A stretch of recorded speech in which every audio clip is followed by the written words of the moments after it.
होता। भरोसा अर्जुन की तरह, सो रहे हैं, कल मरना है, पितामह ने प्रतिज्ञा ले ली, पर इतना भरोसा है कि दो हार मैया के पास, एक सास ने दिया, एक हस्बैंड ने। वजनदार किसका है? ये वही कृष्ण हैं जिन्होंने गोपियों का चीर चुराया था। चुराया। ऐसा ही विश्वास जब आपके भीतर आएगा, अर्जुन को क्या विश्वास था कि मेरे साथ भगवान हैं, और जब वो हैं तो मुझे कोई मार। जब ये विश्वास आपके अंदर आएगा कि भगवान मेरे संग हैं, उस समय आप भी निश्चिंत हो जाएंगे। आपको चिंता क्यों है? क्योंकि आपको भगवान पर। अच्छा ये बताओ, आप में से कितने लोगों को भगवान पर भरोसा है? किस किस को भरोसा है? मैया आपको नहीं है? आपको भरोसा है? बोलो हाँ। और चिंता भी है? अब ऐसा करो, मुंह फुलाओ अपना। मैया आप नहीं फुला रही हो, मुंह फुलाओ। अब ठहाका लगाओ। अब ये दोनों काम एक साथ करिए, मुंह फुलाइए और ठहाका एक साथ करके देखिए, संभव है? जैसे मुंह फुलाना और ठहाका लगाना, ये दोनों काम एक साथ नहीं हो सकते। हो सकते हैं? उसी तरह चिंता और भरोसा, ये दोनों काम एक साथ नहीं हो सकते। और आप लोगों ने दोनों में हाथ खड़े किए हैं, चिंता भी है, भरोसा भी है। या तो आप स्वयं अपने को बेवकूफ समझ रहे हैं, या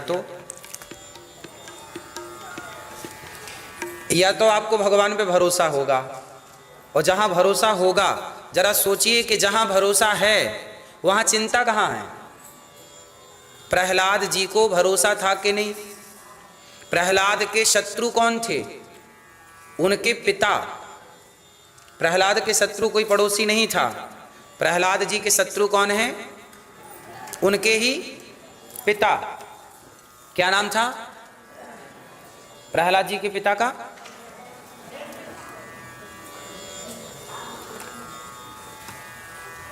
वहां देखिए, प्रहलाद जी के पिताजी का नाम क्या था? और प्रहलाद के पिता प्रहलाद को क्या करना चाहते थे? मारना। कभी हाथी के पांव के नीचे दबाकर, कभी आग में जलाकर, कभी पहाड़ से पटककर, कभी जहर देकर। पर हर परिस्थिति में बताइए, प्रहलाद जी का कुछ बिगाड़ सके? क्यों? क्योंकि प्रहलाद जी को आपकी तरह चिंता नहीं थी। इतना बड़ा शत्रु, खुद का बाप, इतना बड़ा संकट सामने, पर प्रहलाद जी को चिंता नहीं थी। क्यों चिंता नहीं थी? क्योंकि जहां विश्वास होगा वहां चिंता हो ही नहीं सकती। अच्छा ये बताओ, जहां प्रकाश होगा वहां अंधकार होगा? फिर तो जहां विश्वास होगा वहां चिंता नहीं होगी। और जहां चिंता है तो आपकी चिंता ये बता रही है कि आपको भगवान पर भरोसा। ये आपके भरोसे की परख थी जो मैंने परख लिया। तो आपको चिंता क्यों है?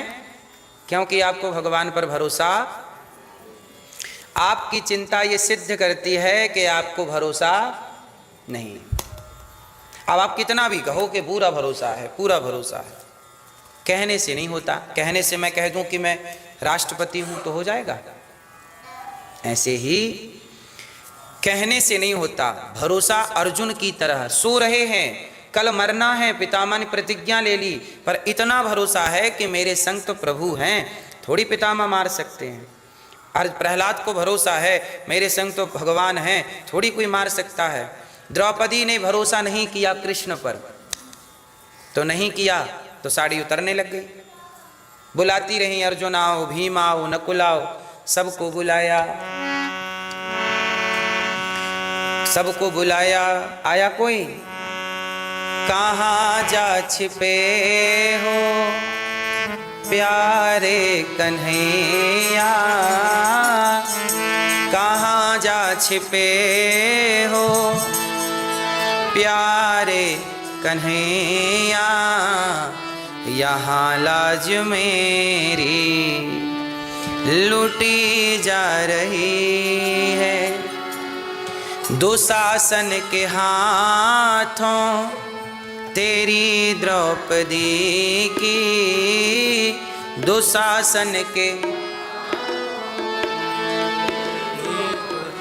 थोड़ा जोर से मेरी माँ, सभा बीच साड़ी खींची जा रही है, सभा बीच साड़ी। अच्छा, द्रौपदी ने बुलाने में देर लगाई कि भगवान ने आने में? गुरु द्रोण बोलो, पितामह बोलो, गुरु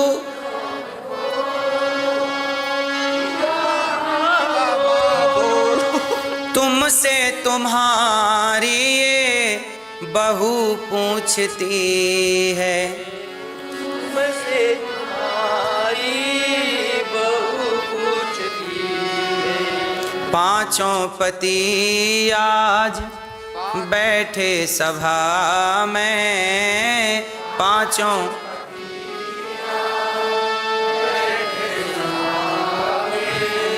महलों की रानी लूटी जा रही है, महलों की रानी लूटी जा। किसको बुलाया? गुरु द्रोण बोलो, हे गुरुदेव द्रोणाचार्य जी बोलिए। पितामह, हे पितामह कुछ तो बोलिए, देखिए मेरी साड़ी उतर रही है, ये दुशासन दुष्ट मेरे बाल पकड़कर मुझे इस सभा में अपमानित कर रहा है। क्या मैं इस योग्य हूँ? क्या मेरी कोई गलती है? क्या मेरा कोई अपराध है? मुझे बिना अपराध की सभा में अपमानित किया जा रहा है, मेरे केस खींचे जा रहे हैं, मुझे निर्वस्त्र किया जा रहा है। हे अर्जुन बचाओ, हे भीम बचाओ, तुम्हारा गदा कहाँ है? अर्जुन तुम्हारा गांडीव कहाँ है? हे धर्मराज युधिष्ठिर कहाँ हैं आप, और कहाँ है आपका धर्म? बचाइए मुझे। सबको पुकारा, कोई आया? द्रौपदी जी ने सबको बुलाया है। जब कोई नहीं आया तब द्रौपदी जी ने दोनों हाथ खड़े कर लिए, हे श्याम सुंदर अब आप हमारे रक्षक हैं। आखिरी ऑप्शन में रखा है भगवान को। और जब पुकारा तो क्या बोला? गोविंद। तो गोविंद का केवल गो कह पाई, विंद नहीं निकल पाया मुंह से। उस समय द्वारिकाधीश द्वारिका में बैठे, भोजन का टाइम था। द्रौपदी की साड़ी यहाँ उतर रही और श्री कृष्ण को भोजन परोस रही हैं माँ रुक्मणी। रुक्मणी जी बोली, श्याम सुंदर बैठ जाइए, भोजन ठंडा हो रहा है, खा लीजिए। भगवान बैठे हैं और जैसे ही रोटी तोड़ी द्रौपदी ने पुकारा, हे गोविंद। वहीं रोटी छोड़ी, वहीं थाल छोड़ी और दौड़ पड़े। और जब दौड़े तो गोविंद का गो निकल पाया, विंद अभी वाणी से निकला नहीं कि श्याम सुंदर दौड़कर साड़ी का वस्त्र का अवतार लेकर वस्त्र बनकर खींचने लग गए। ये वही कृष्ण हैं जिन्होंने गोपियों का चीर चुराया था। चुराया? गोपियां निर्वस्त्र होकर नहा रही थी तो चुरा लिया। किसी के कपड़े चुराते हैं तो किसी का कपड़ा बढ़ाते हैं, किसी का चीर चुराया तो किसी का चीर बढ़ाया। भगवान ने यही किया, किसी से लेकर किसी को दिया, किसी से लेकर किसी को दिया। और द्रौपदी की साड़ी वस्त्र बनकर भगवान खींचने लगे। साड़ी का ढेर लग गया। दुशासन थक गया। दुशासन बोला कि साड़ी भी चिनारी है कि नारी भी साड़ी है, कि साड़ी ही की नारी है कि नारी ही की साड़ी है। तब द्रौपदी बोली कि ना साड़ी भी चिनारी है, ना नारी भी साड़ी है, ना साड़ी ही की नारी है, ना नारी ही की साड़ी है। ये तो वृंदावन बिहारी है जो चीर बनकर खिंचा जा रहा है, खिंचा जा रहा है। ये कौन खिंच रहा है? ये भगवान खिंच रहे हैं। अच्छा ये बताइए, द्रौपदी ने बुलाया और भगवान आए, किसके बुलाने में देर थी? ऐसे ही आपकी ओर से देर है। आप लोग सबसे भरोसा करके कहते हैं आप आओ, हमारी तो पहचान इनसे है, हम तो ये हैं वो हैं। जो व्यक्ति भगवान के भरोसे है, कर्म आप करिए, भरोसा किसका रखिए? इसलिए आप भी पूर्ण विश्वास। जब भरोसा पूरा होगा तो चिंता क्या होगी? शून्य हो जाएगी, अर्थात आपकी चिंता समाप्त हो जाएगी। तो चिंता मिटाने के लिए क्या करना पड़ेगा? क्या? पूरा है भरोसा मेरी हार नहीं होगी, पूरा है भरोसा मेरी हार नहीं होगी। पूरा भरोसा, अर्जुन जैसा, द्रौपदी जैसा पूर्ण समर्पण। ये दास अनिरुद्ध किसके भरोसे रहता है? हम भगवान के भरोसे रहते हैं, हम किसी को जानते नहीं हैं ज़्यादा, ठीक है? तो आज से भरोसा कहाँ बढ़ेगा मेरी माँ? अब भरोसा किसे कहते हैं? अब जरा इसकी परिभाषा आप बताइए, बताओ भरोसा किसे कहते हैं? चश्मा वाली मैया बताएंगे, बताइए विश्वास किसे कहते हैं?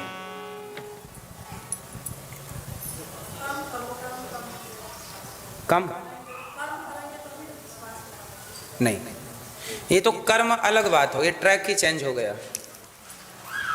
विश्वास किसे कहते हैं? भरोसा किसे कहते हैं? ठीक है, ये तो है ही है भरोसा, ये तो भरोसे की परिभाषा है।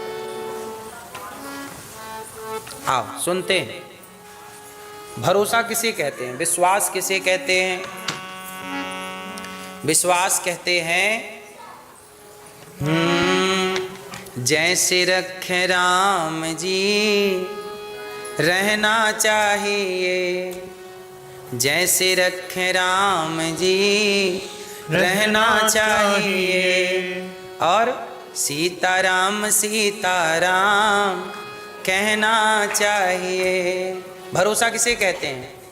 अब देखो भरोसा, छोटा बच्चा होता है, बोलो हाँ, छोटे बच्चे को माँ कैसे रखती है?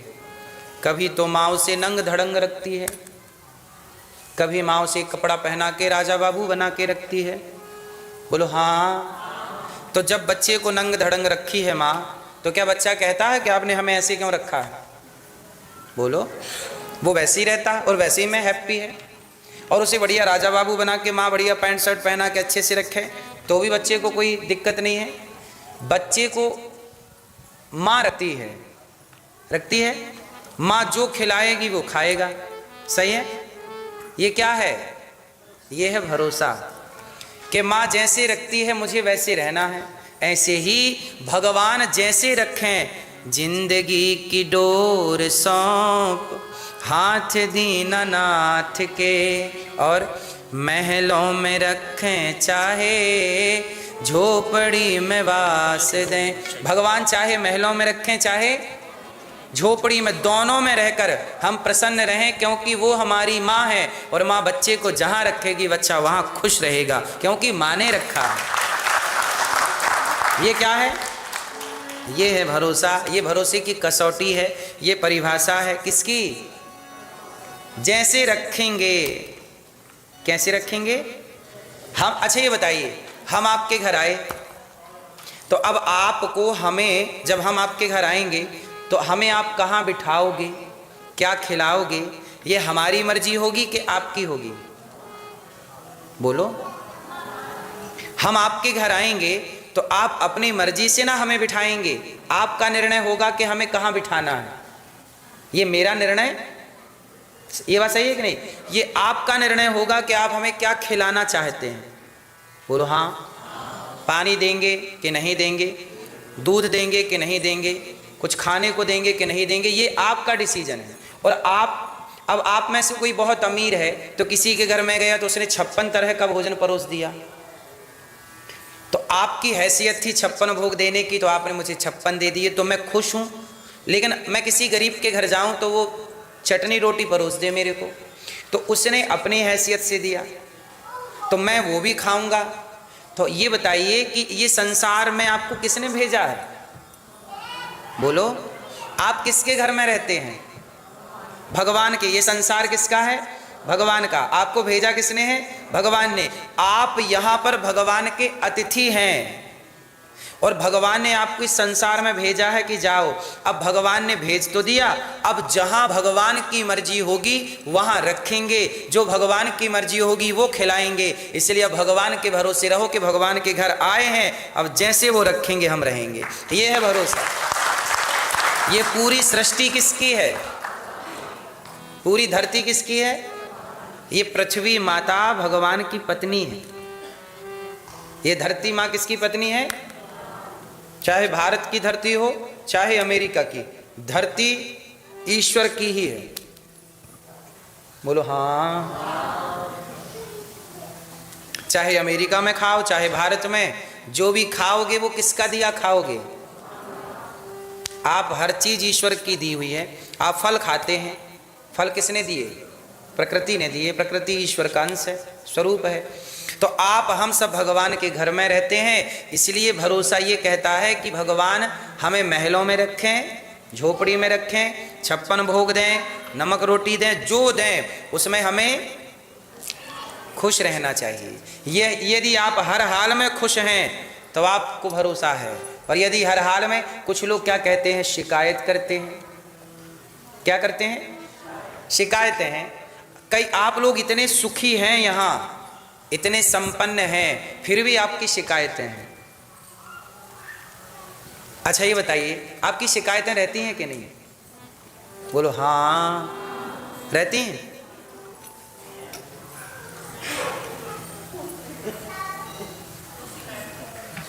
कई बार आपको लगता है कि उनके पास ज़्यादा है, हमारे पास कम है। उनके पास बड़ा घर है, हमारे पास छोटा है।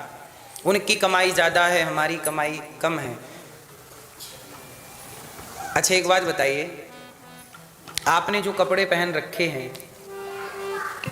ये कपड़े जब आप 1 साल और पहन लो और 1 साल बाद पहनने के बाद ये कपड़े जब आप लेके चले जाइएगा, जब ये कपड़े पहने हुए आप किसी को देंगे ना, तो लेने वाले 10 खड़े हो जाएंगे कि हमें दे दो। ये बात सही है कि गलत है? सही है। इसका मतलब वो 10 लोग जो लाइन में खड़े हैं आपके उतारे हुए कपड़े लेने के लिए, उनसे आप 10 गुना बेहतर हैं, 1000 गुना बेहतर हैं कि नहीं? सही है। दीपावली की सफाई में जब गांव में या घर में, कोई शहर में, कोई आप जैसे पुराने बर्तनों को रिजेक्ट कर देते हैं, नए बर्तन ऐड कर लेते हैं रसोई में, तो जब पुराने तो कोई चिटके हुए हैं, कोई टूटे हुए हैं, कोई दबे हुए हैं, कोई कैसे, जब आप हटाते हैं तो उन खराब बर्तनों को लेने वाले बहुत हैं कि भैया हमें दे दीजिए, हमारे पास तो करछुल भी नहीं है, हमारे पास तो तपेली गंजी भी नहीं, आपकी वाली से हम अपना गुजारा कर लेंगे। ऐसे लोग हैं कि नहीं लेने वाले? इसका मतलब ये हुआ, आप लोग हमेशा अपने से ऊपर को देखते हैं कि वो बड़ा है, मैं छोटा हूँ। एक आदमी मेरे से बोला कि गुरुजी मेरा पड़ोसी तो 10,000 के जूते पहनता है। हमने कहा उसे मत देखो जो 10,000 के जूते पहनता है, उसे भी तो देखो जिसके पास जूता पहनने के लिए पाँव ही नहीं है। बहुत लोग तो हाथ में चप्पल पहन के घिसटते हैं, देखा आपने? हाथ में क्या पहनते हैं? चप्पल, और घिसटते हैं। आपकी चप्पल तो पाँव में है, आपके जूते पाँव में हैं, आप बेहतर हैं कि नहीं? इस सृष्टि में ईश्वर ने आपको जितना दिया है, मुझे नहीं लगता कि किसी और को इतना ईश्वर ने दिया होगा। इसलिए हर व्यक्ति जहाँ है उसे खुश रहना चाहिए, ये सोचकर कि विधाता ने औरों से मुझे बेहतर बनाया है। हमें शिकायत है तो शिकायतों का तो कोई अंत नहीं। शिकायत तो रावण को भी थी जिसकी लंका सोने की थी। शिकायत तो रावण को भी थी जिसकी लंका सोने की थी। आपके घर तो लकड़ी के हैं, रावण की लंका तो। इसलिए शिकायत भरा जीवन ना हो। कौन सा जीवन ना हो? शिकायत ना हो। हमेशा बात बात पर क्या हो? धन्यवाद करते हैं कान्हा तेरा हर पल शुक्रिया, खुशियाँ जो दी हैं उसका भी शुक्रिया। हम तेरा दिया खाएं, तेरा ही गुण गाएं। हम तेरा दिया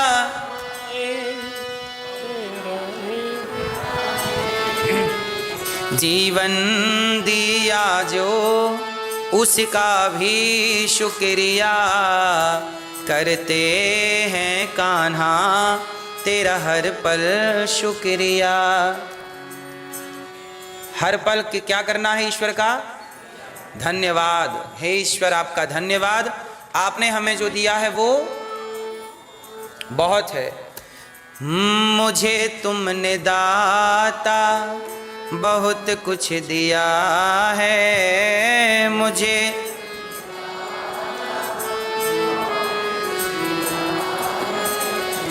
तेरा शुक्रिया है, तेरा शुक्रिया है, तेरा शुक्रिया।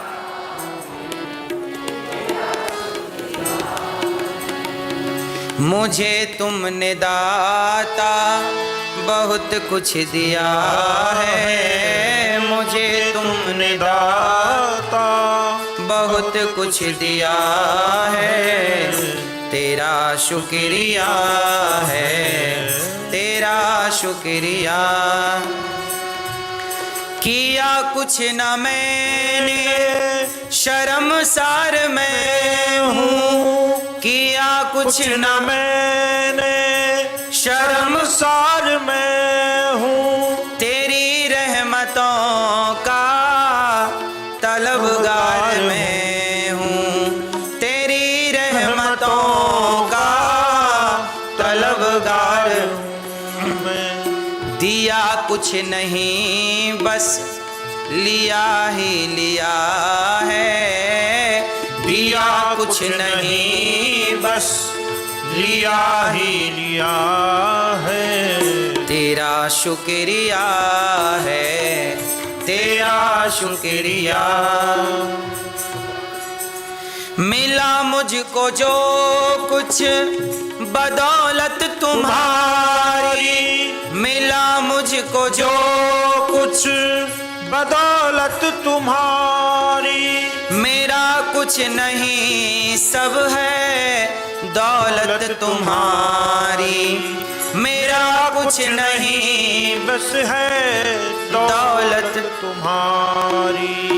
उसे क्या कमी जो तेरा हो लिया है, उसे क्या कमी जो तेरा हो लिया है, तेरा शुक्रिया है, तेरा शुक्रिया है, तेरा शुक्रिया है, तेरा शुक्रिया है। किसका शुक्रिया? इसलिए रोज सवेरे भगवान से हाथ जोड़कर कहा करो, हे प्रभु आपने हमें बहुत दिया, जो दिया आपका बहुत बहुत धन्यवाद। अच्छा बताओ, ईश्वर ने आपको सबसे अनमोल चीज क्या दी? आप बताओ क्या दिया? मैया, गुलाबी मैया, आपको क्या दिया भगवान ने? क्या दे दिया? बुढ़ापा?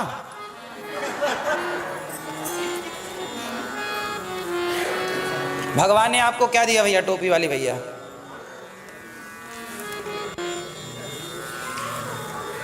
बताओ भगवान ने आपको क्या दिया? ये पता ही नहीं है तो थैंक यू कैसे कहोगे?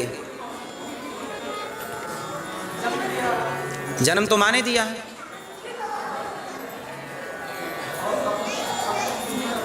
क्या? दो चार नाम बता दो।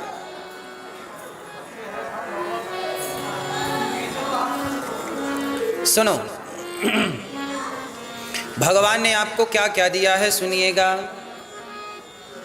मैया, मैया जा रही हो? जाओ, टाटा।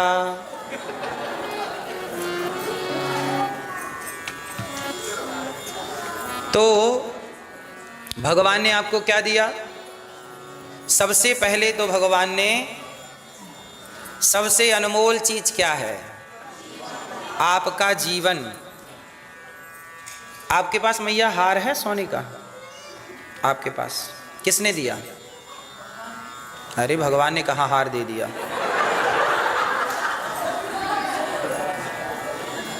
आपके पास हार है? किसने दिया? हस्बैंड, हस्बैंड ने दिया था कि सास ने दिया था? दो हार हैं आपके पास, दो हार मैया के पास, एक सास ने दिया, एक हस्बैंड ने। वजनदार किसका है?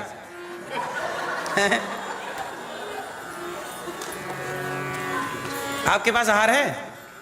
किसने दिया? ससुर जी ने, हस्बैंड जी ने।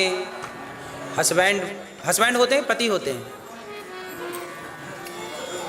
आपके हार किसने दिया? आपको है हार? किसने दिया? तो पति ने दिलवाया है।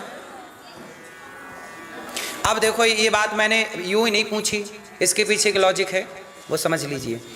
आपको हार किसने दिया ये आपको पता है। ये हार पति ने दिया, ये सास ने दिया, ये अंगूठी मुझे पति ने दी, ये इसने दी। आपको हार किसने दिया ये तो याद है। जरा बताइए, हार पहनने को गला किसने दिया? अंगूठी किसने दी? याद है। उंगली किसने दी?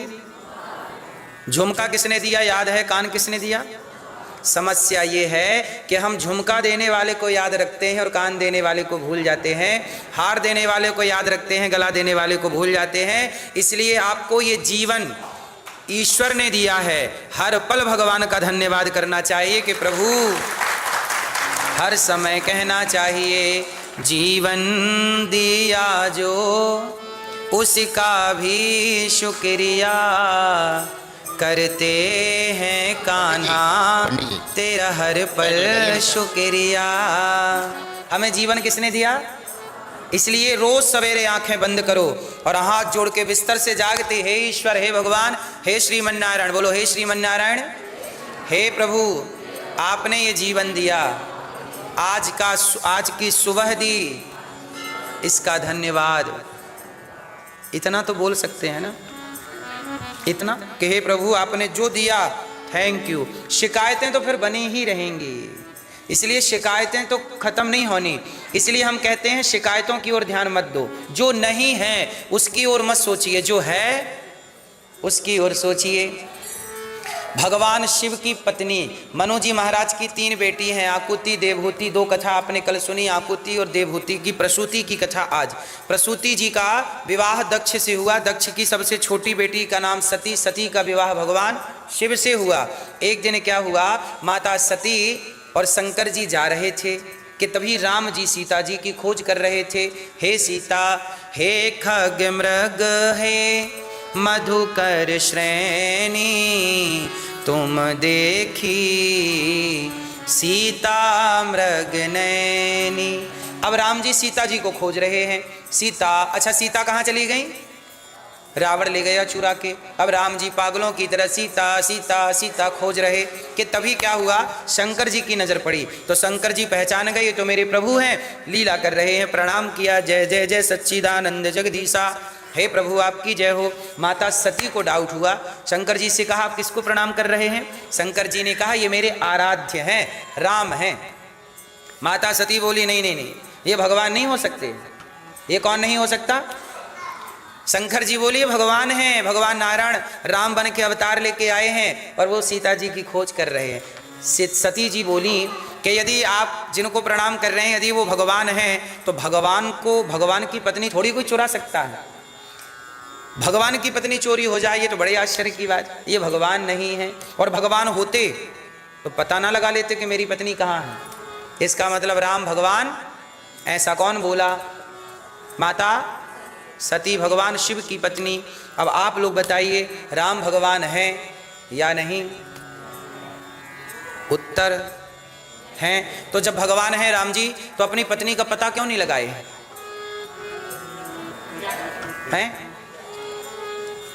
अपनी पत्नी का पता क्यों नहीं लगा पाए? उत्तर दीजिए। हाँ, कौन सी लीला चल रही है?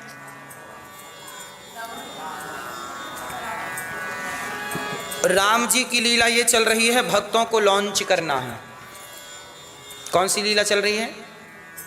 भक्तों को प्रकट करना है। अब जरा बताइए, राम जी तुरंत रावण को मार सकते थे कि नहीं? और तुरंत सीता जी को ला सकते थे कि नहीं? क्यों नहीं लाए? इसलिए नहीं लाए कि तुरंत सीता जी को ले आते तो फिर हनुमान जी को कोई जानता ही नहीं, जानता? फिर विभीषण जी को कोई ना जानता। बोलो हाँ। फिर नल नील को कौन जानता, सुग्रीव को कौन जानता, जामवंत जी को कौन जानता, फिर सेतु बनाने में गिलहरी को कौन जानता। इन सभी भक्तों को जान पाए युगों युगों तक।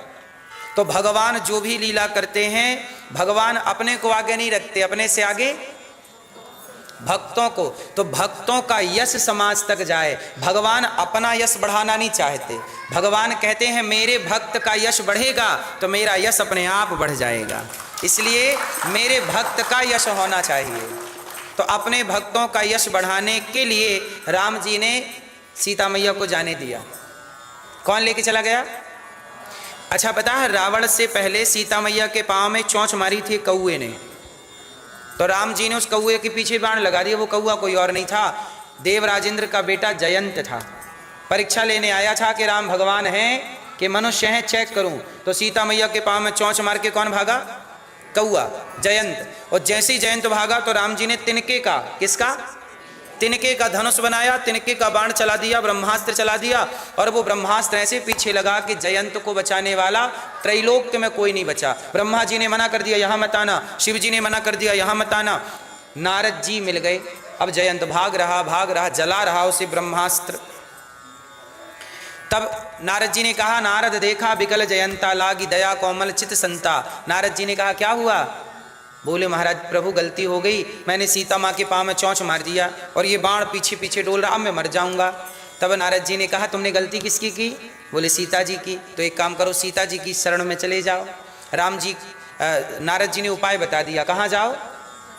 अपराध किसका किया है? सीता जी का। पाँव में चोंच मारी, अब जाओ सीता जी के पास। तुरंत जयंत दौड़ के गया, माँ भगवती के चरणों में लेट गया। और जब लेट गया तो माता ने राम जी से कहा प्रभु बच्चा है, माफ़ कर दीजिए। और जब माफ़ कर दिया तो ब्रह्मास्त्र शांत हो गया। तो ये राम जी का क्या है? प्रभाव। इतना प्रभाव कि बाण एक छोटा तिनका मार दें तो उसे कोई बचाने वाला त्रैलोक में नहीं है। ये राम जी का क्या है? प्रभाव। और स्वभाव क्या है कि शरण में आ जाए तो क्षमा कर देते हैं। तो ये प्रभाव भी देख लिया जयंत ने और स्वभाव भी देख लिया। अब जरा मुझे एक बात बताइए कि जयंत का अपराध बड़ा था कि रावण का अपराध बड़ा था? जयंत ने चोंच मारी और रावण पूरी की पूरी सीता लेके भाग गया। अपराधी बड़ा कौन? किसका अपराध ज्यादा? रावण का। रावण का अपराध ज्यादा है, लेकिन रावण को राम जी मारते नहीं है। रावण को ले एक बाण चला देते राम जी रावण के पीछे तो रावण को भी कोई ना बचा पाता, पर राम जी ने नहीं चलाया। क्यों नहीं चलाया? क्यों नहीं चलाए?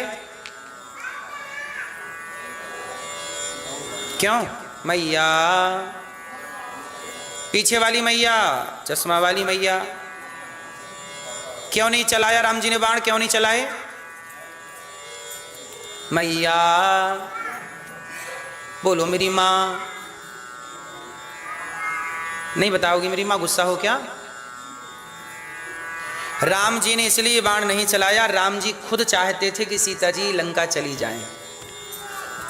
राम जी खुद चाहते थे कि सीता जी थोड़ी दिन कहाँ रह लें। देखो इसका मतलब राम जी खुद चाहते हैं अपनी पत्नी को किडनैप करवाना।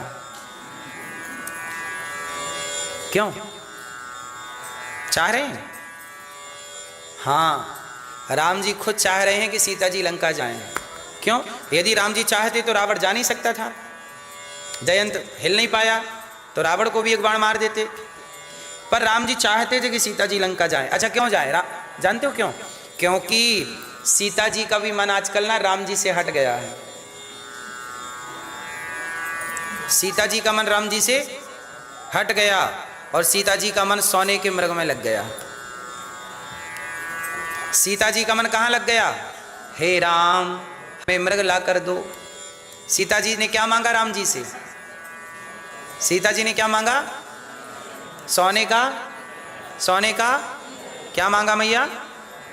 सोने का मृग। जब राम जी से सोने के मृग की डिमांड की तो राम जी समझ गए कि मेरी सीता का मन अब सोने में लग गया है। किस में लग गया? बहुत दिन से मैया सोना देखी नहीं, पर हमारी मैयाएं सोना चांदी ना देखें तो विचलित हो जाते हैं। बेचैन, है ना। तो सीता मैया ने सोने नहीं देखे बहुत दिन से, 12 14 साल 13 साल से वनवास, मतलब ये वनवास का 13वां साल चल रहा है, सीता मैया के वनवास का 13वां साल। और सोने का मृग देखा, राम जी हमें ये सोने का मृग चाहिए। तो राम जी ने कहा कि जब मेरी पत्नी का मन सोने में लग गया है तो सोने के मृग में कितना सोना होगा, तो चलो सोने की लंका ही भेज देते हैं, थोड़ा सोना चांदी देख लेंगी, अच्छा लगेगा। इसलिए राम जी ने रावण से कहा आओ और ले जाओ। अच्छा रावण कौन है बताओ, रावण कौन है? हैं? कौन बताएगा? रावण कौन है, कौन बताएगा? रावण ऑलरेडी जानता है कि ये मेरी सेठानी है और ये मेरे सेठ हैं। ये रावण पहले से ही राम जी का नौकर है। बैकुंठ के द्वारपाल कौन है? जय, और यही जय विजय रावण कुंभकर्ण बन करके आए हैं। रावण कौन है? ये सदा से बैकुंठवासी है। रावण सदा से कौन है? ये बैकुंठ में द्वारपाल है। किसका द्वारपाल? भगवान नारायण अंदर बैठे हैं और लक्ष्मी जी अंदर हैं, तो लक्ष्मी नारायण का ये नौकर है। हमारे भगवान का कौन है ये? तो नौकर के लिए मालिक सेठ सेठानी हुए कि नहीं? तो नौकर अपनी सेठानी को लेके चला गया। राम जी ने कहा ले जाओ, थोड़ा घुमा फिरा के ले आओ। नहीं, आप लोग कथाओं को इस दृष्टि से नहीं देखते, आप आपकी दृष्टि चेंज करते हैं। राम जी ने देखा कि सीता जी का मन सोने के मृग में लग गया, तो राम जी ने सीता मैया को कहाँ भेज दिया? सोने की। ये कथा ये मैसेज देती है कि भगवान से मन यदि आपका हटा और किसी वस्तु में लगा तो आपको वो वस्तु मिल जाएगी और भगवान दूर हो जाएंगे। इसलिए भक्त कैसा चाहिए कि कभी स्वप्न में भी भगवान के अतिरिक्त अपने मन को कहीं ना लगाए। इसलिए अब बताओ, विभीषण भगवान के भक्त हैं कि नहीं? बोलो हाँ। सुग्रीव भगवान के भक्त हैं कि नहीं? हनुमान जी भक्त हैं कि नहीं? अब तीनों भक्तों में बताइए किसका पलड़ा भारी है? विभीषण, सुग्रीव, हनुमान। किसका पलड़ा भारी है? क्यों? हनुमान जी का पलड़ा भारी है। क्यों? कारण, जबकि भक्त तो विभीषण भी है। क्यों? उत्तर क्यों? नहीं नहीं हैं? क्योंकि जब राम जी ने कहा विभीषण से कि तुम लंका के राजा बन जाओ, तो विभीषण ने कहा ठीक है मैं बन जाऊंगा। जब सुग्रीव से कहा कि तुम किष्किंधा के राजा बन जाओ, तो कहा ठीक है मैं बन जाऊंगा। बाद में हनुमान जी से कहा कि हनुमान जी मैं तुम्हें भी राजा बना दूं कहीं का। हनुमान जी ने मना कर दिया, प्रभु मुझे कहीं का पद नहीं चाहिए, मुझे सिर्फ आपके चरण चाहिए और कुछ ना चाहिए। इसका अर्थ ये हुआ कि भगवान के भक्त तो सब हैं, पर वो भक्त महान हैं जो भगवान के सिवा कुछ नहीं चाहता। और जहां कुछ और चाह आई वहां आपका पलड़ा कमजोर हो जाएगा। आपका पलड़ा, भगवान ये चाहते हैं कि मेरा भक्त मेरे अतिरिक्त किसी को ना चाहे। जैसे आप चाहती हैं कि आपका पति आपके सिवा किसी को ना चाहे। क्या आप चाहती हो कि आपका पति पड़ोसन को भी चाहने लग जाए? मैया क्या बोलती तू? मैया आप चाहती हैं कि आपके पति थोड़ा आपको चाहें, थोड़ा पड़ोसन को चाहें? नहीं, आप क्या चाहती हैं? पूरा पूरा आपको चाहे। हाँ, जैसे आप स्वार्थी हो ना कि मेरा पति केवल मेरे को चाहे, ऐसे भगवान का भी थोड़ा सा स्वार्थ है कि मेरा भक्त केवल मुझे चाहे और किसी को नहीं। यदि मेरा भक्त किसी और को चाहा, जैसे भक्त के अंदर कामना आ गई कि मेरे पास धन हो, दौलत हो, इसका मतलब भक्त ये चाहने लगा दौलत। भक्त किसे चाहता है? अब दौलत को। तो भगवान कहेंगे दौलत तू ले ले। अब जैसे विभीषण को दौलत तो मिल गई पर राम दूर हो गए। विभीषण को दौलत मिल गई, राम दूर हो गए। सुग्रीव को दौलत मिल गई, राम दूर हो गए। लेकिन हनुमान जी ने दौलत का चुनाव, दौलत को नहीं चुना। किसे चुना? राम को। इसलिए राम जी ने हनुमान जी को अपने से आगे कर दिया। इसलिए जितनी पूजा हनुमान जी की है इतनी पूजा राम जी की नहीं। क्योंकि हनुमान जी राम के सिवा किसी को नहीं चाहते। हनुमान जी राम के सिवा किसी को चाहते हैं? हाँ, नहीं चाहते। लेकिन सीता मैया ने चाहा, सोने का मृग। सीता मैया ने चाहा क्या? तो राम जी ने अपने से दूर कर दिया। ये भगवान का सिद्धांत समझ लीजिएगा कि जो भगवान का भक्त भगवान की सिवा कोई डिमांड करता है, इसलिए भक्त कैसा चाहिए? निष्काम। भक्त कैसा चाहिए? निष्काम। जैसे दो भक्त हुए हैं, ध्रुव जी और प्रहलाद जी। बताइए दोनों भक्तों में कौन से भक्त श्रेष्ठ हैं? ध्रुव और प्रहलाद। कौन से महान हैं? ध्रुव, प्रहलाद। कौन? मैया बताओ। पीछे वाली मैया, चश्मा वाली मैया। मैया, आवाज नहीं आ रही है? नहीं मैया, सुन नहीं रही हो आप?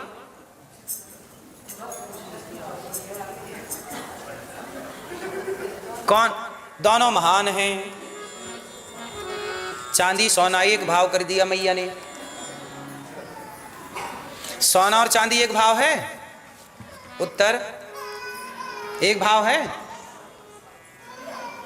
है मैया? सोना चांदी एक भाव कभी नहीं हो सकता। हो सकता है? फिर भक्त सब हैं, पर उन भक्तों में भी क्वालिटी होती है, वैरायटियां होती हैं कि ये भक्त किस लेवल का है, किस क्वालिटी का है। भगवान तो सबको ही गले लगाते हैं, फिर मना थोड़ी करते हैं। लेकिन जब गहराई से देखा जाए तो निष्कर्ष तक पहुंचते हैं कि इन दोनों में श्रेष्ठ कौन है। ध्रुव प्रहलाद जी में श्रेष्ठ कौन है? तो सुनो, ध्रुव जी के अंदर इच्छा थी क्या? वो अपने पिता की गोद में बैठने गए थे। ध्रुव जी अपने पिता की और पिता की गोद में बैठने गए तो माता ने हाथ पकड़ के नीचे गिरा दिया, सौतेली माँ ने। और ध्रुव जी नीचे दौड़ करके फिर गुस्से में भाग गए अपनी माँ के पास। और तब माँ ने कहा कि तुम तपस्या करो। तो नारद जी ने ओम नमो भगवते वासुदेवाय कहा, मैया थोड़ा आगे आओ, खिसक आओ, थोड़ा पीछे भक्त आ गए हैं, जल्दी जल्दी आओ मेरी माँ। तू आगे चलता जा,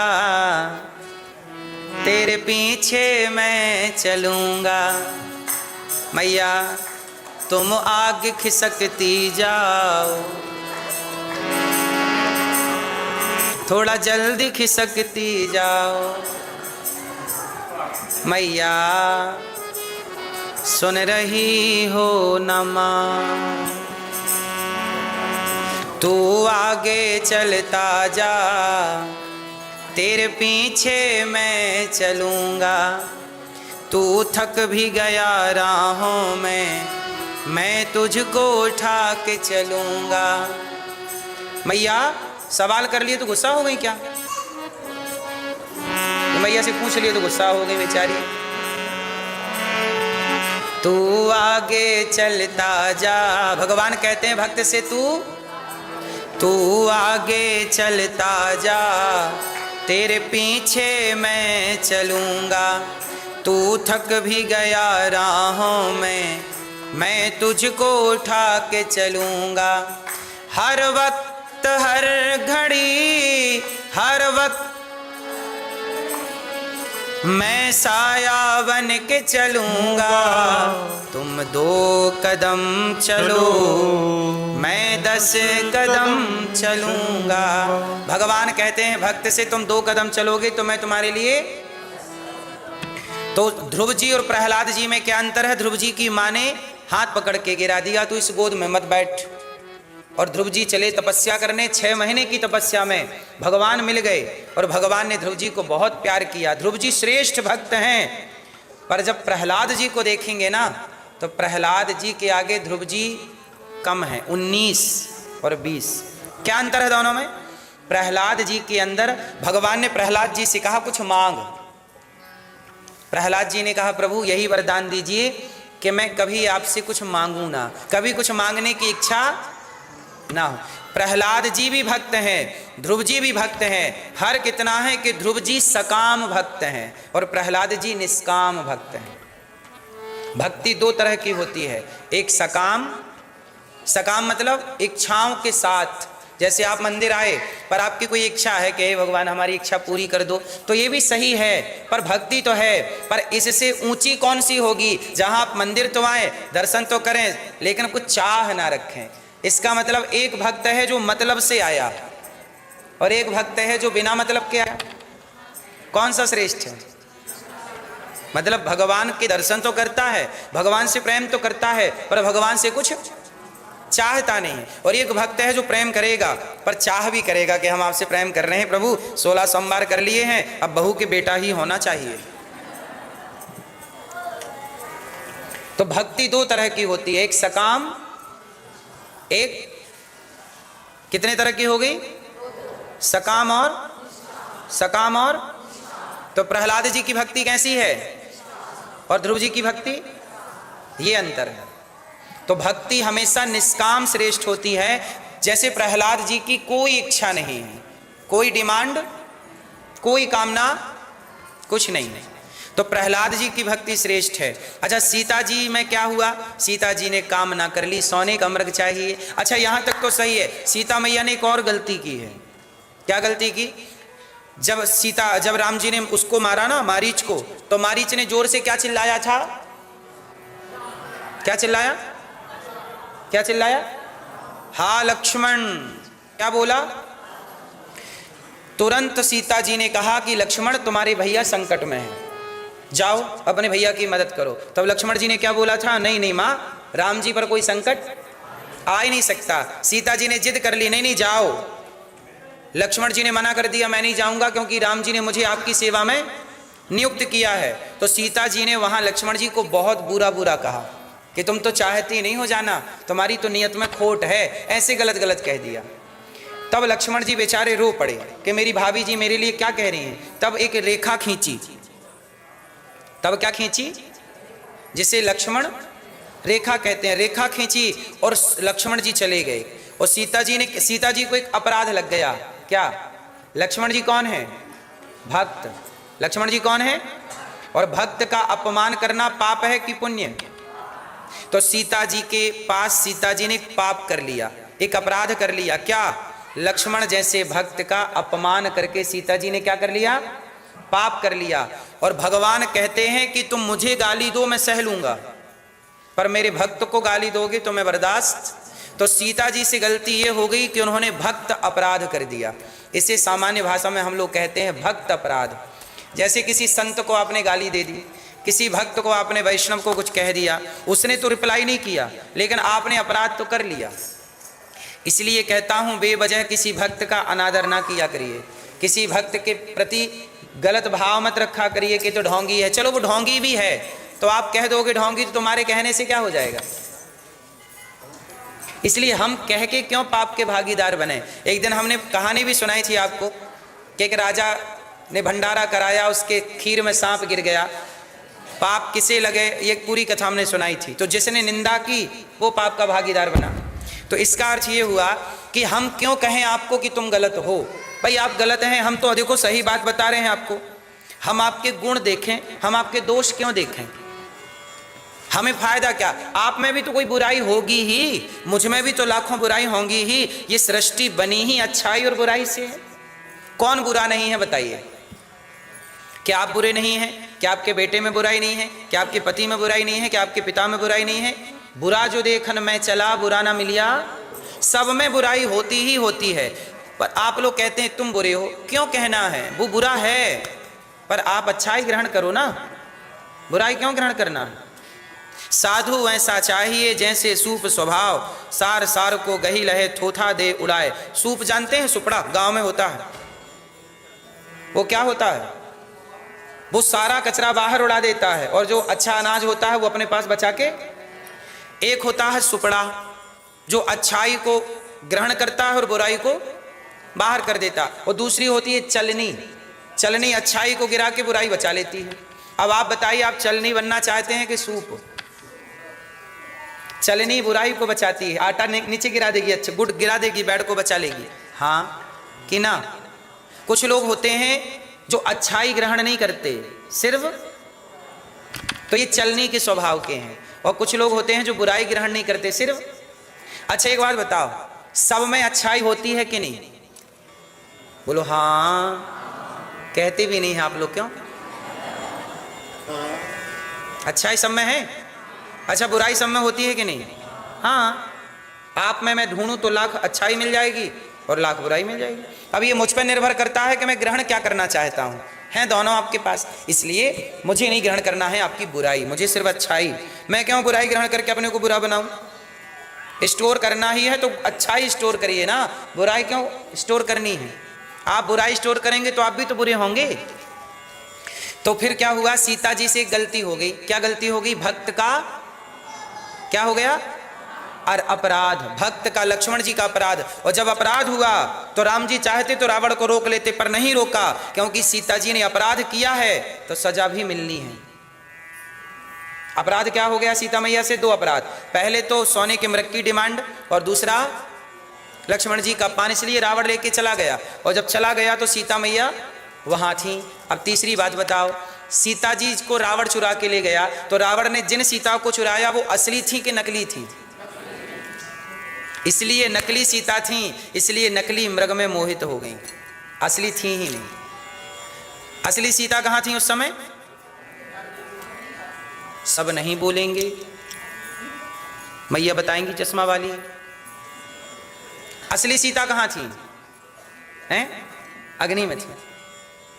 आपने देखा था जाते हुए? तो फिर ये जो सीता थी रावण जिनको चुराया, ये कौन थी आप बताइए? असली तो अग्नि में थी, चलो स्वीकार है। तो रावण ने जिनको चुराया वो कौन थी? हैं? तो नकली कहां से आई? नकली का भी तो अभिनय कोई करेगा। कौन थी? नकली सीता जो थी उनका नाम था वेदवती। क्या नाम था? उनका नाम था वेदवती। और वो सीता जी राम को पति रूप में चाहती थीं। तो रावण के यहाँ जो सीता गई उन्हें सामान्य भाषा में छाया सीता कहते हैं। क्या बोलते हैं? छाया सीता। वो वेदवती थी, छाया सीता थी, असली सीता अग्नि में वास कर रही थी। रावण ने जिनको चुराया वो वेदवती थी। वही वेदवती जब राम जी ने रावण को मारा और वापस सीता जी को लाए तो अग्नि परीक्षा हुई। वो अग्नि परीक्षा नहीं थी, वो सीता जी की वापसी थी। तो सीता जी वापस अग्नि में थी, अग्नि से वापस आ गई और ये रही वेदवती। अब ये वेदवती बोली प्रभु मैं कहाँ जाऊँ? तब भगवान बोले कि आप चली जाओ प्रभु, मैं तो आपको पति रूप में चाहती हूँ। तो राम जी बोले मिल तो गया पति रूप में। बोले नहीं, मैंने तो आपका स्पर्श भी नहीं किया, आपने लीला के लिए मुझे लाए और मैं मोहित हो गई उस सोने के मृग में और रावण ले गया। मैं जितने दिन सीता बनी तो रावण के यहाँ रही। अब बताइए मुझे कब स्वीकार करेंगे? तब राम जी बोले मैं कलयुग में आऊँगा तुम्हें स्वीकार करने। तो वही वेदवती कलयुग में पद्मावती बन करके आई और जिन पद्मावती से भगवान तिरुपति बालाजी, जिनका श्रीनिवास भगवान से विवाह हुआ, राम जी क्या बन करके आए? श्रीनिवास। क्या नाम, क्या बन के आए? श्रीनिवास जी को जानते हैं? श्रीनिवास जी को ही आज तिरुपति बालाजी कहते हैं। इनके तीन पत्नी है, त्रिपति, तीन के पति। क्या नाम है? त्रिपति। तिरुपति बालाजी की कथा पता है आपको? तिरुपति बालाजी की कथा वहां से स्टार्ट होती है, बहुत ध्यान से सुनिएगा, शोर ना कीजिएगा। आपको पता है एक बार भगवान नारायण की छाती पर लात मार दी थी भृगु ऋषि ने। किसने मार दी? जब भृगु जी ने लात मारी तो लक्ष्मी जी नाराज हो गई, क्योंकि भगवान के हृदय में किसका वास है? तो लक्ष्मी जी को लात पड़ी तो लक्ष्मी जी नाराज हो गई। लक्ष्मी जी नाराज होकर तिरुमला पर्वत में चली गई। कहाँ चली गई? तिरुमला पर्वत, मतलब जहां तिरुपति बालाजी बैठे हैं उस पर्वत का नाम है तिरुमला पर्वत में चली गई। अब भगवान लक्ष्मी जी को मनाने आए श्रीनिवास बन करके। क्या बन करके? तो श्रीनिवास बन करके आए। उस समय जो छाया सीता थी ये पद्मावती के रूप में वहां एक राजा की बेटी के रूप में जन्म ले चुकी थी और पद्मावती का श्रीनिवास जी से त्रेता में पक्की हो गई थी बात। राम जी ने कहा कि इस युग में तो मैं तुम्हारा पति अब इससे ज़्यादा नहीं बन सकता, लेकिन मैं कलयुग में आऊँगा। तो श्रीनिवास भगवान ने पद्मावती जी से विवाह किया। और जब विवाह किया तो लक्ष्मी जी और नाराज हो गई, हमें मनाने आए थे एक और ब्याह कर लिया। तो फिर लक्ष्मी जी को मनाए और लक्ष्मी जी मान गई। तो भगवान का वही स्वरूप आज तिरुपति बालाजी है, जो तीन के पति। तो लक्ष्मीपति और पद्मावती पति और लीला देवी, तीन भगवान की तीन शक्तियां हैं मुख्य, भूदेवी, श्रीदेवी और लीला देवी। ये सदा भगवान की तीन पत्नियां होती हैं। भगवान की कितनी पत्नियां हैं? मुख्य मुख्य कितनी हैं? त्रिपति। बाद में तिरुपति कहते हैं, जिन्हें व्यंकटेश भगवान भी कहते हैं। वेंकटेश बालाजी, तिरुपति बालाजी। बोलो त्रिपति, क्या मतलब हुआ? 3 के पति। कितनी पत्नियां हैं भगवान की? कौन कौन सी? भूदेवी, भूदेवी मतलब धरती माता, भू मतलब भूमि, भूदेवी मतलब धरती माता, ये भगवान की सदा पत्नी है भूदेवी। श्रीदेवी, श्रीदेवी कहते हैं लक्ष्मी जी को, श्रीदेवी मतलब, और लीला देवी, लीला देवी मतलब राधा रानी गोदाम्बा माँ, ये लीला देवी। 3 हो गए, ये 3 सदा रहती हैं, तो त्रिपति। तो राम जी की कथा से तिरुपति बालाजी की कथा भी कनेक्ट है, और आगे बताएंगे। तो भगवान श्री सीता जी की कथा ये है कि रावण इसलिए चुरा के ले गया क्योंकि राम जी सोने की लंका दिखाना चाहते थे, देख लिया, लेकिन सीता जी ने अब वहाँ रह करके एक बार भी रावण की ओर नहीं देखा, और राम जी ने पुनः सीता जी की वापसी की, और राम जी अयोध्या गए, राम जी राजा बने, सिया जी रावण को मार दिया, और राम जी राजा बन गए, सिया जी रानी बन गई। बोलिए सियावर रामचंद्र की। ये पूरी कथा से आपने क्या सीख ली? ये सीख ली कि भक्त को भगवान के अतिरिक्त किसी को नहीं चाहिए, मतलब आप किसी और को मत प्यार कीजिए। भगवान चाहते हैं कि मेरा भक्त केवल मुझे प्यार करे, ये भगवान की कामना रहती है। लेकिन जब आप भगवान से प्यार नहीं करते, इससे उससे प्यार में फंसे रहते हैं, तो भगवान नाराज हो जाते हैं। देखो मेरे से तो प्यार करते ही नहीं, मेरे से कहता रहता है त्वमेव माता च पिता त्वमेव, कहता बस है माता पिता, माँ बाप की तरह प्यार तो करता नहीं है। जैसे आप लोग अपने माँ बाप से प्यार करते हैं ना, ऐसे भगवान असली माँ बाप, उनसे भी थोड़ा प्यार कर लिया करिए। भगवान से प्रेम ही भक्ति है। आप भक्ति का अर्थ क्या समझते हैं? माला जपें ये भक्ति है? ये कुछ नहीं है, इसकी कोई ज़रूरत नहीं है। भगवान से प्रेम। अब ये बताओ, माँ क्या बेटे के नाम की माला जपती है? बेटा बेटा बेटा बेटा बेटा बेटा बेटा बेटा बेटा, कोई माला। लेकिन जब माला बेटे के नाम की नहीं जपती, फिर भी चिंतन बेटे का है कि नहीं? बताओ, क्या आप अपने बेटे को भूल पाती हो जबकि माला नहीं जपती हो? आप बेटे का माला नहीं जपती हो फिर भी नहीं भूल पाती, और भगवान की माला जपती हो फिर भी भगवान को भूल जाती हो। इसका मतलब आपका प्रेम बेटे से ज़्यादा है, भगवान से नहीं। भगवान यही चाहते हैं कि जैसे बेटे से प्रेम है ऐसे हमसे भी कर लो। माला औपचारिकता है, फॉर्मेलिटी है। आप बेटी का माला कहाँ जपती हो? पति का माला कहाँ जपती हो? पत्नी का माला कहाँ? लेकिन फिर भी लोग याद रखते हैं इन सब चीज़ों को, मेरी पत्नी, मेरा पति, मेरा बेटा, मेरी बेटी। फिर ऐसे ही चिंतन भगवान का।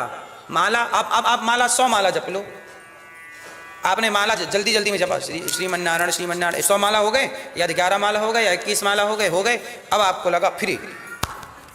लेकिन माँ बेटे से कब फ्री होती है? बताइए, माँ बेटे से कब फ्री है? ऐसा कोई समय है जब माँ बेटे से फ्री हो?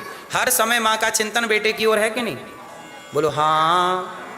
जैसे हर समय माँ पुत्र का चिंतन करती है, ऐसे भक्त को चाहिए हर समय वो भगवान का चिंतन। इस चिंतन का नाम ही भक्ति है, यही भक्ति है। चिंतन क्या है? हमारा चिंतन है कि हमारे भगवान हैं, हर समय चिंतन भगवान के बारे में, यही है। तो कहने का अर्थ पूरा ये हुआ कि भगवान के सिवा आप किसी को ना चाहें। तो ध्रुव जी का भगवान ने दर्शन देकर कृतार्थ किया ध्रुव जी को।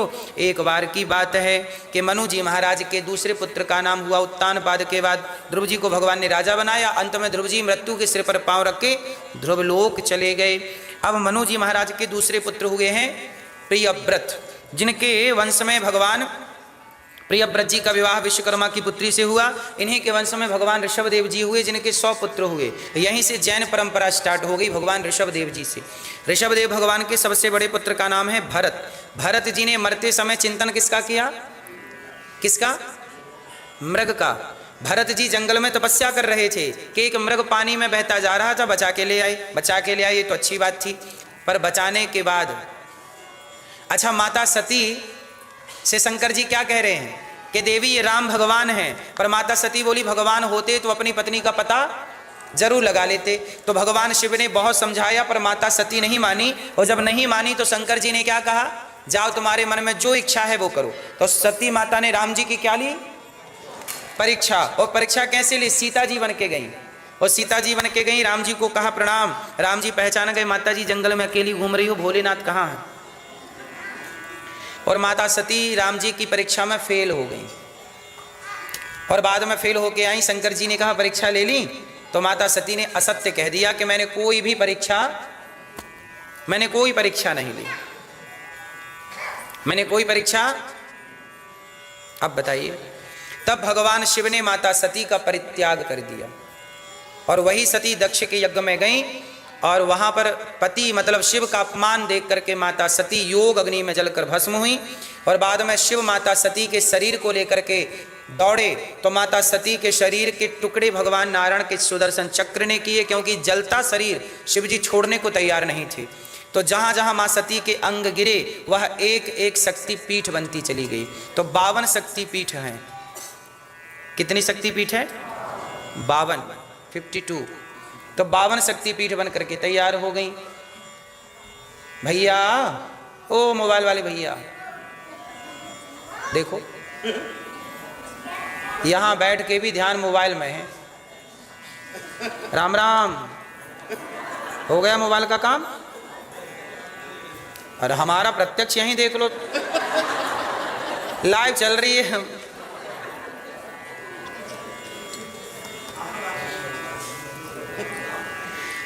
तो माता सती क्या बन गई? शक्ति पीठ बन गई और बाद में 52 शक्ति पीठ हो गई। और बाद में माता पार्वती, माता सती तपस्या करके क्या बनी? हिमालय की बेटी बनी पार्वती। और पुनः पार्वती का विवाह किससे हुआ? भगवान शिव से। तो ये माँ पार्वती के पूर्व जन्म की कथा है, जब वो सती हुआ करती थी, ऐसा ये चर्चा है। इसके बाद ध्रुव जी पर भगवान ने कृपा की। अब हुआ क्या कि एक भरत नाम के राजा हैं जो कि एक मृग में आसक्त हो जाने के कारण जब उनकी मृत्यु हुई तो मृग का चिंतन करके मरे।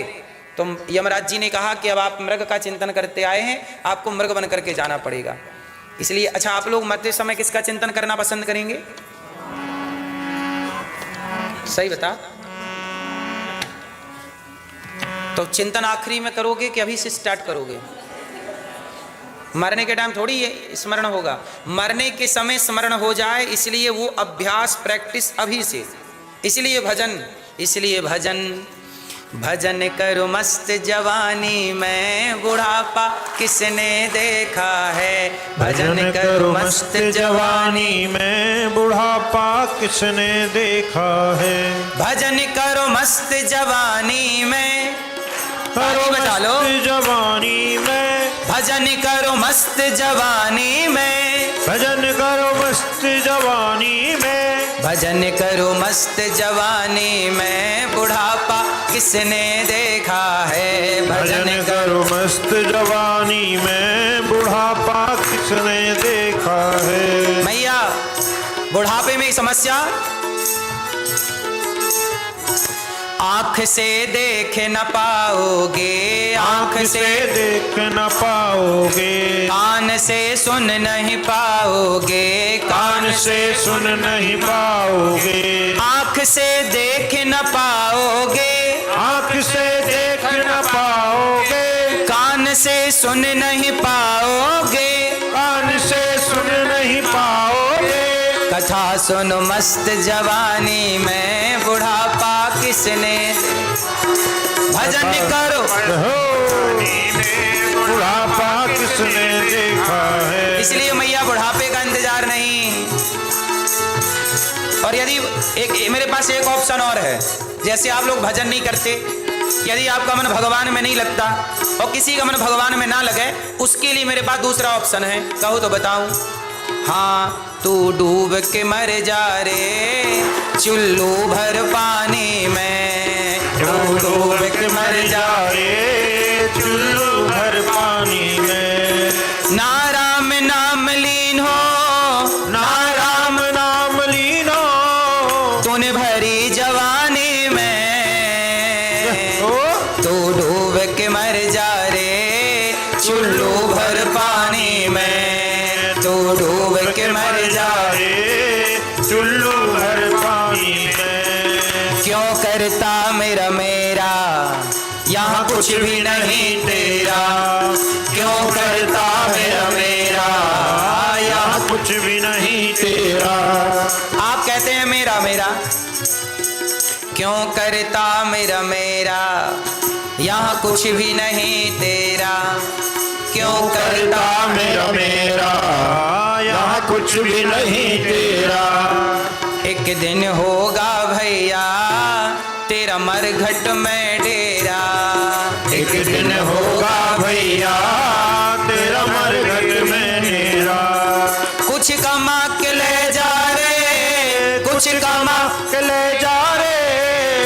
ऐसी जिंदगानी में तू डूब के मर जा रे चुल्लू भर पानी में। तू डूब के मर जा रे चुल्लू भर पानी में। तो इसलिए भजन कब करेंगे? भजन करो मस्त जवानी में, बुढ़ापा किसने देखा है। भजन करो मस्त जवानी में, बुढ़ापा किसने देखा है। भजन करो मस्त जवानी में, बुढ़ापा किसने देखा है। बुढ़ापा किसने देखा है। बुढ़ापा किसने देखा है। बुढ़ापा किसने देखा है। तो भजन कब करेंगे? और नहीं करेंगे तो तू डूब के मर जा रे। हम हमेशा दो ऑप्शन लेके चलते हैं, या तो भजन करो, नहीं तो तू डूब के मर जा रे चुल्लू भर पानी में। तो भगवान, तो मरते समय किसका चिंतन करना है? मरते समय अंते नारायण स्मृति ही, अंत में भगवान का स्मरण होना चाहिए। और जितना भी आसक्ति है ना, जैसे आप लोग क्या कहते रहते हैं, मेरा बेटा बेटी, तो कहा इसके लिए बेटा बेटा क्या करता है,